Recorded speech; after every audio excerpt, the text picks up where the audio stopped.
Mesdames, Messieurs, bonjour, très heureux de vous retrouver sur Panafricaniste TV, la chaîne de télévision des panafricanistes où nous apportons le meilleur de l'information sur un plateau d'argent. Notre grande interrogation du jour, crise ukrainienne, Moscou pose la menace nucléaire vers une contagion mondiale, nous nous interrogeons.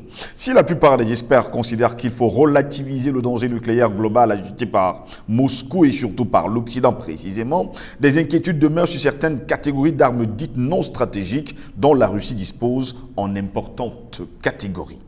Eh bien, en importante quantité. Depuis le début de l'offensive militaire, pour ne pas dire depuis le début de l'opération militaire spéciale russe en Ukraine, la menace nucléaire a pris une place considérable dans le conflit, agité à dessein par les Occidentaux. Elle a pris une acuité nouvelle avec l'attaque menée par les Occidentaux qui aident, jusqu'à preuve de contraire, l'Ukraine, nous dit-on, à résister et surtout à combattre la Russie. On ne va pas également oublier de dire que les déclarations musclées de ces derniers jours entre les Occidentaux et Moscou atteignent un seuil jamais vu depuis la crise des missiles de Cuba, c'était en 1962. Les ambiguïtés de la doctrine occidentale en matière de dissuasion et ses larges stocks d'armes nucléaires de plus courte portée, dites non stratégiques, entretiennent également des incertitudes, même si de nombreux experts occidentaux relativisent, on va le dire comme ça, cette menace nucléaire. D'ailleurs, l'Occident a toujours vécu de la menace. Elle est menacée. Elle déclare haut et fort qu'elle continuera à financer l'Ukraine et n'est pas encore au bout de ses peines parce qu'elle ne s'attend pas à venir négocier aujourd'hui avec la Russie. Parmi certaines idées, eh bien, on nous fait savoir que selon le chercheur, certains chercheurs d'ailleurs, figure notamment la thèse selon laquelle la Russie aurait, ces dernières années, abaissé ce seuil d'emploi de l'arme nucléaire comme un cas de défaite tactique, une idée ancienne qui a fait particulièrement florès à partir de 2018 lorsque l'administration de l'ancien président américain Donald Trump eh bien, a produit une analyse de la doctrine russe aujourd'hui battue en brèche. Alors on nous fait savoir tout simplement que la Russie est en avance de plus de 15 ans sur les Occidentaux en matière d'armes nucléaires. Nous nous interrogeons donc, crise ukrainienne, Moscou oppose la menace nucléaire vers une contagion mondiale. Pour répondre à nos questions, nous sommes avec le docteur Yambentima. Docteur Yambentima, bonjour, bienvenue à vous. Bonjour, monsieur Ngos. Très heureux de vous avoir. Jusqu'à preuve de contraire, on a souvent connu des Occidentaux aussi bavards, toujours aussi menaçants. Aujourd'hui, ils ont insisté, ils persistent d'ailleurs avec la dernière énergie, qu'ils vont continuer à financer l'Ukraine. Mais on sait aujourd'hui que l'Ukraine a presque perdu de sa verve. On ne parle que de ça, on va le dire comme ça, hein, dans les chaumières. Mais on parle également d'une menace nucléaire de l'Occident. Qui menace qui? Allez savoir. Je pense qu'il y a beaucoup de propagande de guerre dans les discours, que ce soit celui des journalistes, des politiques et même de l'opinion publique de l'ethnie européenne en ce moment. Oui. D'abord, je les entends souvent dire « Oui, mais la Russie brandit la menace nucléaire. » Mais la Russie ne menace personne. Jamais. La Russie, quand vous êtes la première puissance nucléaire du monde, vous ne brandissez pas cette menace. Vous ne parlez même pas. La Russie n'en parle pas. Elle n'en parle pas. Elle a rappelé simplement. Oui. Poutine avait tenu à rappeler à tout le monde que la Russie est une puissance nucléaire. C'est tout. Parce que le problème avec l'Occident, c'est que comme elle est un environnement de propagande permanente, parce que n'oubliez pas, l'Occident, c'est le capitalisme. Or, le capitalisme, c'est le bluff permanent. Et cet environnement de bluff est un environnement où ce ne sont pas nécessairement les valeurs réelles qui ont la cote, oui, mais ce sont les prétentions qui sont la chose la plus intéressante. C'est pour cette raison que leurs économies sont essentiellement spéculatives, par exemple. Donc, c'est les prétentions, en réalité. Donc, vous êtes dans un environnement où on fait beaucoup de déclarations. On menace un État qu'on croit avoir le PIB de l'Espagne, alors que ce pays a probablement plus que le PIB, ou au moins le PIB de l'Allemagne, mais ne le dit pas forcément, parce qu'il n'en voit pas l'intérêt. Vous menacez un pays dont vous dépendez pour des choses aussi banales que l'engrais, c'est-à-dire ce qui vous permet de vous nourrir, mais vous le menacez. Vous menacez un pays qui est susceptible de vous couper de la Station Spatiale Internationale. Vous n'êtes pas capable d'y aller, vous ne savez même plus comment il y va. Vous menacez un pays qui est un continent, près de 18 millions de kilomètres carrés, qui a 200 millions d'habitants, c'est-à-dire qui est presque aussi peuplé que l'eurozone, donc qui peut constituer une économie plus ou moins autarcique. Vous menacez un pays qui, en lui disant, oui, on ne va plus vous donner les pièces de rechange des avions, mais vous oubliez quand même pour 10 milliards de dollars d'avions chez eux, et vous oubliez qu'ils ont les avions les plus modernes du monde. Ça veut dire qu'il leur faut 6 mois pour s'ajuster, en démontant tous vos avions que vous avez abandonnés, pour s'ajuster et construire vos pièces détachées. Maximum 1 an. Ils vont y arriver. Vous menacez un pays qui représente 34% du blé mondial. Et c'est vous qui êtes les plus gros mangeurs de blé.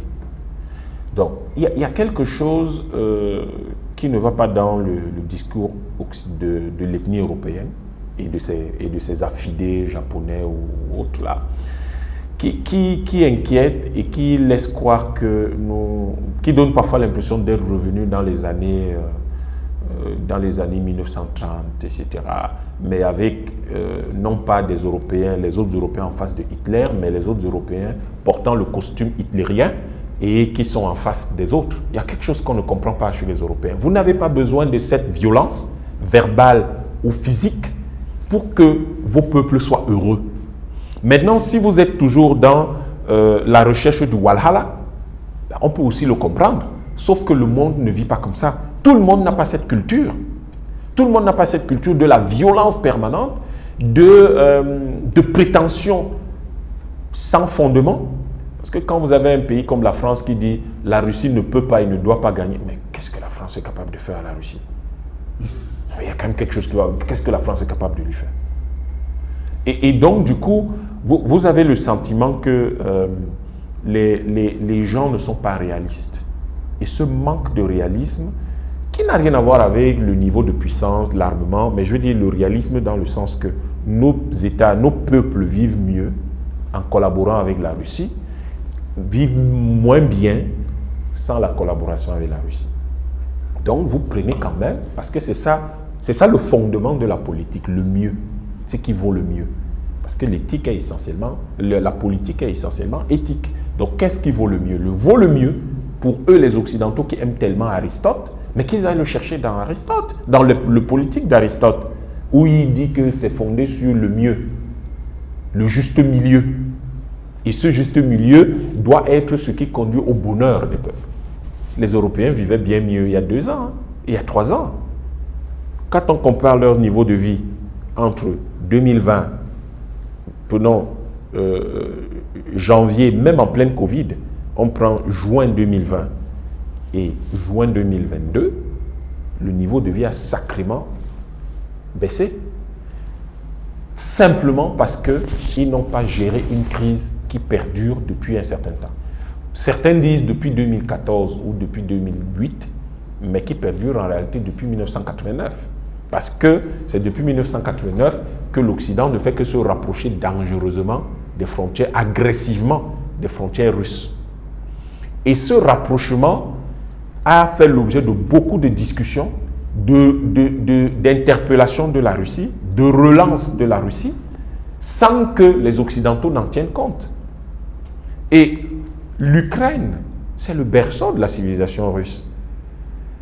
Mais il n'y a que les Africains qui peuvent laisser qu'on trimballe les momies de leurs ancêtres n'importe comment, par des gens qui ne comprennent même pas de quoi on parle, avec quelqu'un type comme Hassan Zawi qui raconte tout et n'importe quoi, mais que des inepties sur les momies égyptiennes, qui laissent qu'on trimballe les corps de leurs ancêtres n'importe comment, comme on le veut, mais tous les peuples ne vont pas accepter ça. Tous les peuples ne tolèrent pas ça. Et donc, les Russes estiment qu'ils ne peuvent pas laisser les Occidentaux, et les Occidentaux ont bon dos de vouloir le faire, en occupant l'Ukraine. Mais vous imaginez ce que ça veut dire sur le plan géopolitique et sur le plan historique et sur le plan, psychosociologique? Nous sommes sur le tombeau de vos ancêtres à Kiev. Vous allez faire quoi? Mais vous imaginez quelqu'un qui est assis sur le tombeau de votre père. Vous imaginez ce que ça veut dire? Et c'est pour ça que Lavrov avait dit, on ne peut pas laisser les gens détruire l'ADN des civilisations. Et tout ce que la Russie demande, c'est qu'on respecte sa civilisation. Lavrov l'a encore dit aux journalistes français l'autre jour, mais ne piétinez pas notre langue. Vous ne pouvez pas vous permettre de piétiner notre langue. Faire que des gens qui sont russes se mettent à parler une autre langue. Vous ne pouvez pas vous mettre à piétiner notre culture, détruire notre culture, tuer nos compatriotes. Vous ne pouvez pas vous mettre à tuer des gens qui sont des personnes qui sont de notre culture et nous vous regardons sans rien faire. Je crois qu'il y a aujourd'hui, au-delà des questions purement économiques, qui auraient pu convaincre les Européens de ne pas, des Occidentaux, l'ethnie européenne. Quand je dis l'ethnie européenne, c'est les États-Unis, le Canada, l'Occident, etc., dont l'Australie, la Nouvelle-Zélande, tous ces gens-là, à ne pas se comporter comme ils se comportent aujourd'hui. Et c'est eux qui menacent. Il faut pas, la Russie ne doit pas gagner. La Russie ne peut pas gagner. Nous allons envoyer 40 milliards de matériel en Russie, etc. Mais pourquoi vous cherchez des problèmes là où il n'y en a pas? Vous auriez pu peut-être envoyer des diplomates pour dire, bon, réglons le problème pour que nos États continuent de vivre bien. Et ce qui est derrière et qui amuse les Russes, si vous observez les officiels russes, ils ne font que sourire chaque fois qu'on est en train de parler de cette opération militaire et des conséquences en Occident. C'est que c'est l'Occident qui paye le prix fort aujourd'hui. C'est le peuple occidental qui souffre, le peuple européen qui souffre. Ça fait quand même mal, même pour nous les Africains qui vivons dans une indicible pauvreté. Ça fait quand même mal de voir que les gens qui vivaient quand même mieux hier et qui faisaient même rêver nos jeunes ici, mais nos jeunes commencent à s'interroger, à se demander mais comment ils sont organisés, pourquoi est-ce qu'ils vivent de moins en moins bien? Comment ils vivent de moins en moins bien? Donc il y a là quand même une interpellation à plus de réalisme et à plus de responsabilité de la part des dirigeants de l'ethnie européenne face à la Russie. Après la chute du mur de Berlin en 1989, on disait que le monde devait vivre de la diplomatie, vous parlez de la diplomatie, de discussion entre États, mais on a l'impression plutôt que les choses ont changé depuis la chute du mur de Berlin. On est plutôt passé à la menace, à la guerre, et on en compte depuis 1989, c'est des centaines. Parce que le capitalisme n'est pas une structure de dialogue.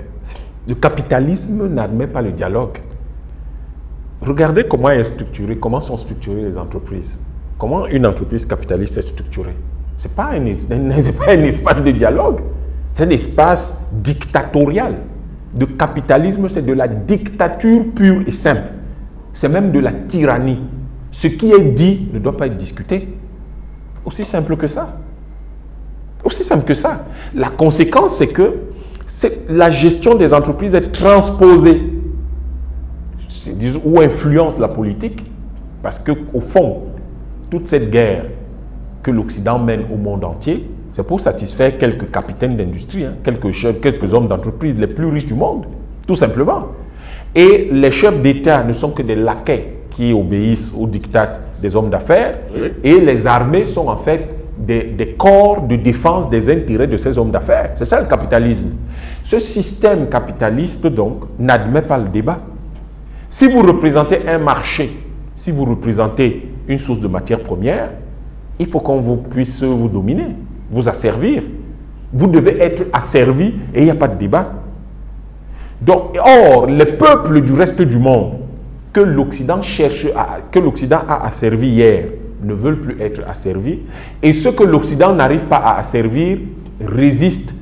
Et d'ailleurs, beaucoup se sont tellement investis dans les capacités de défense de leur peuple qu'ils sont aujourd'hui en avance sur l'Occident. La Russie, la Chine, par exemple.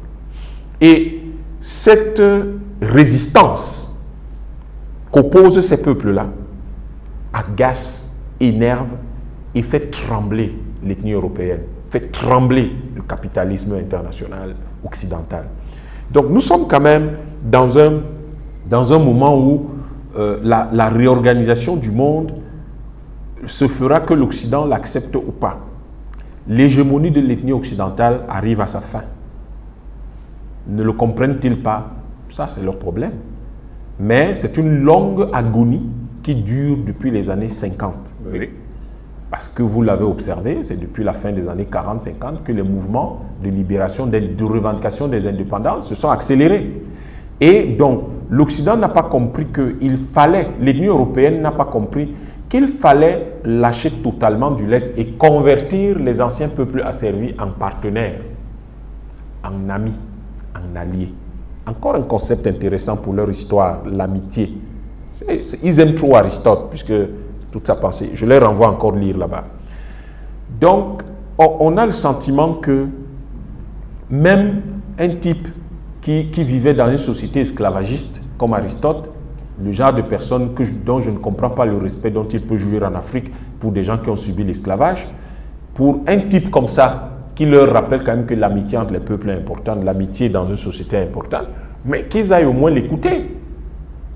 Mais s'ils continuent de penser que le monde dans lequel nous vivons aujourd'hui restera un monde unipolaire commandé par les États-Unis, ils se trompent. S'ils continuent à penser que le monde dans lequel nous vivons aujourd'hui va être un monde asservi où les autres peuples travaillent pour le bien-être et la qualité de vie des Européens uniquement, de l'ethnie européenne à travers le monde uniquement, ils se trompent.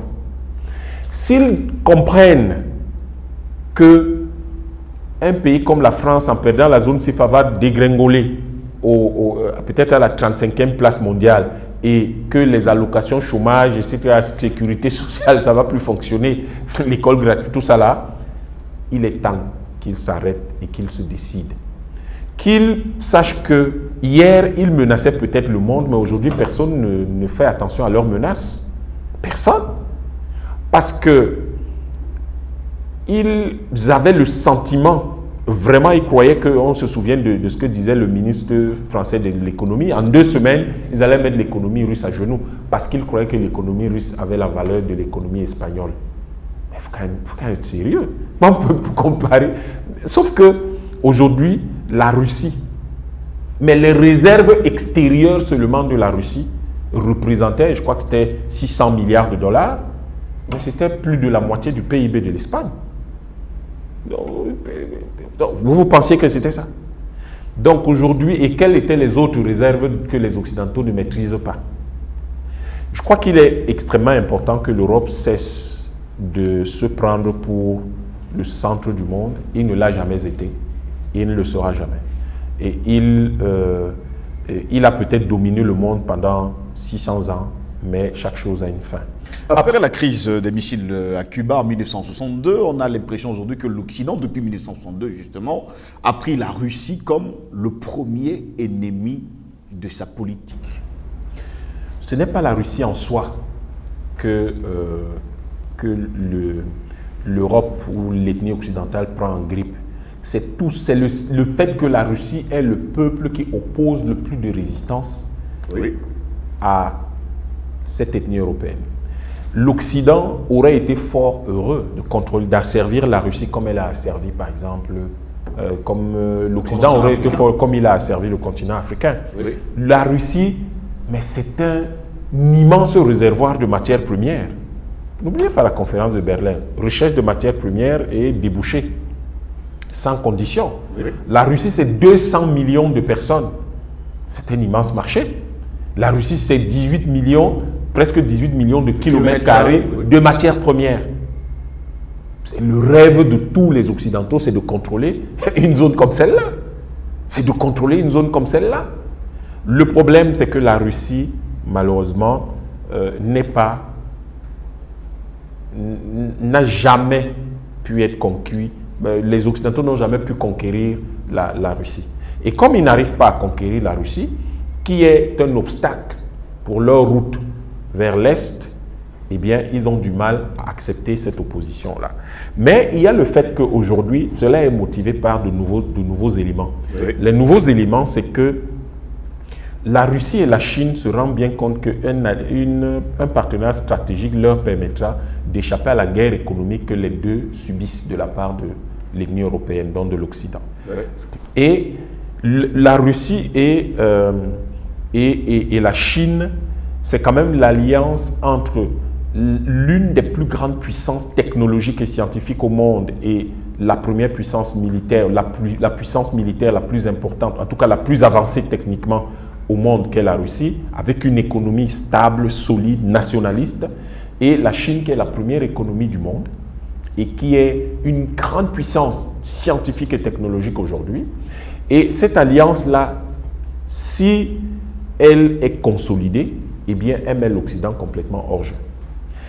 Et du coup, les Européens de l'Ouest l'ont très bien compris et le projet Nord Stream 2 leur permettait d'avoir de l'énergie bon marché qui leur permettait de soutenir la désindustrialisation qu'ils ont subie et la baisse de leur PIB au cours des 20 dernières années. Je vous ai dit que l'euro a perdu près de la moitié de sa valeur depuis 1999.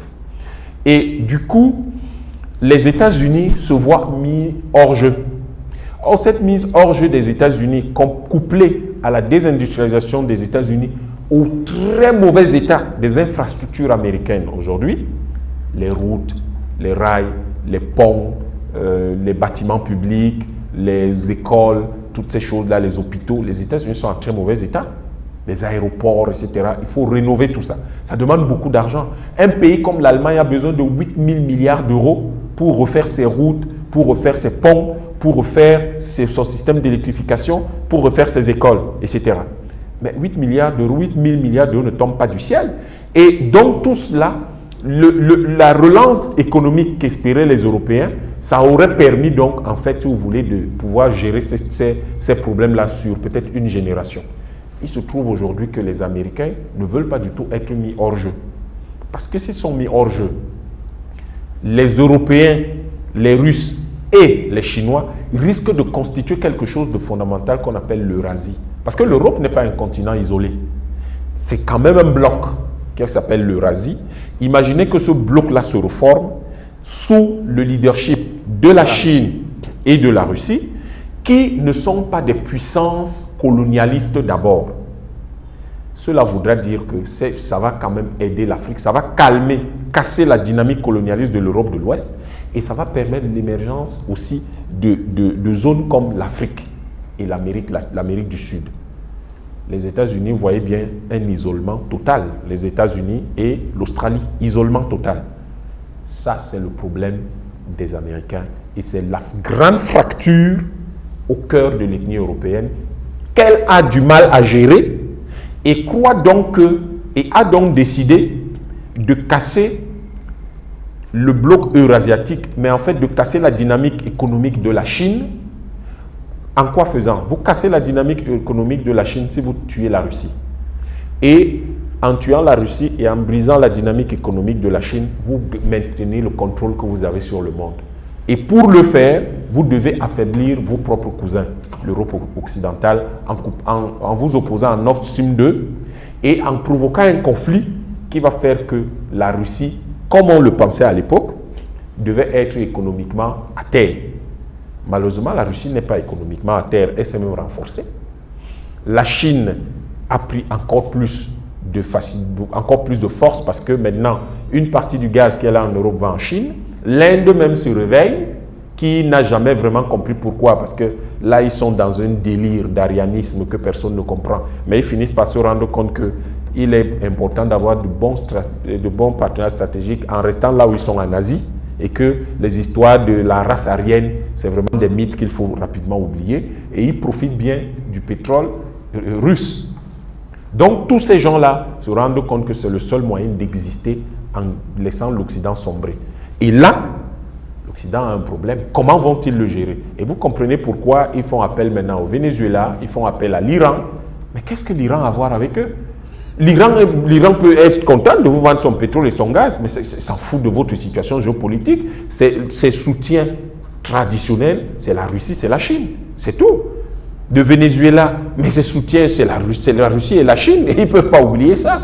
Et il se trouve que l'Amérique latine est en train l'Amérique du Sud est en train de s'organiser. Ils ont d'ailleurs une monnaie qu'ils vont lancer, le SUR, et ils vont se constituer en une zone autonome qui va donc être coupée de l'Amérique du Nord. Vous voyez que l'isolement de l'ethnie européenne est de plus en plus en marche. Et cet isolement-là va libérer le monde et va permettre que tous les peuples finalement soient libres. Nous sortis justement de cet entretien. Hier déjà sur CNN, nous étions justement le 28 juin 2022. On regardait d'ailleurs cette transcription et cette retranscription d'ailleurs. La Maison-Blanche déclarait « La Maison-Blanche perd confiance en la capacité de l'Ukraine à reprendre un jour l'ensemble des territoires perdus au profit de la Russie ces 4 derniers mois. » Est-ce à dire aujourd'hui que les États-Unis savent pertinemment Que les carottes sont cuites. Non, les États-Unis font du bavardage et essayent de mettre de l'eau dans leur vin. C'est une opération de communication. D'abord, la Russie n'a pris aucun territoire en Ukraine. Oui.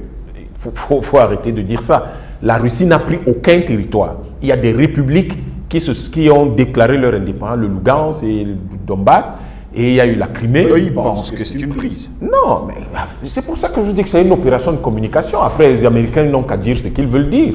Mais les Russes n'ont pris aucun, même pas 1 mètre carré de territoire en Ukraine. Pas un seul mètre carré.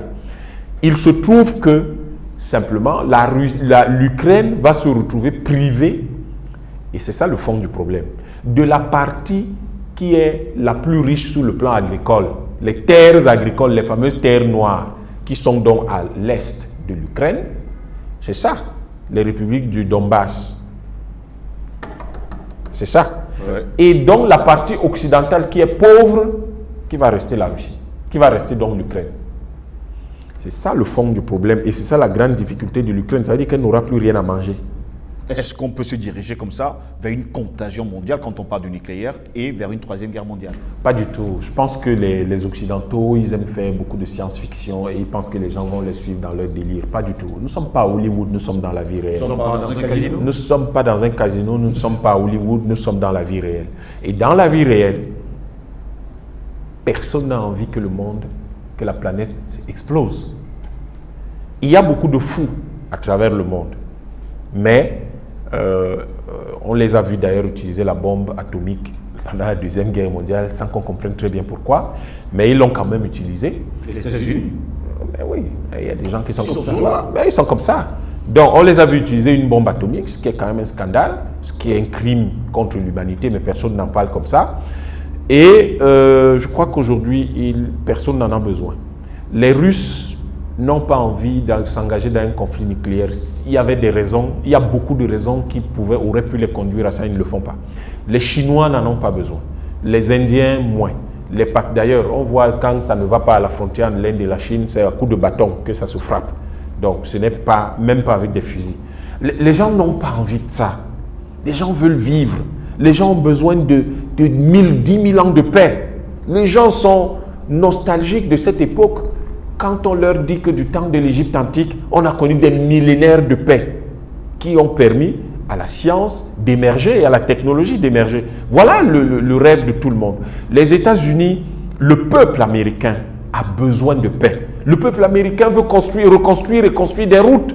Le peuple américain a besoin d'avoir de meilleures écoles. Le peuple américain a besoin que les bâtiments fédéraux soient quand même mieux entretenus. Vous comprenez?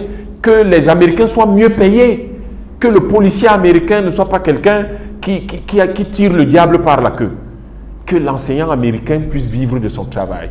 Le peuple américain a besoin d'une ère de prospérité, mais la prospérité aujourd'hui ne peut se construire que si elle est une prospérité mondiale partagée. Ce n'est plus la prospérité confisquée par quelques-uns. Et je crois que c'est pour cela qu'il n'y aura pas d'holocauste nucléaire.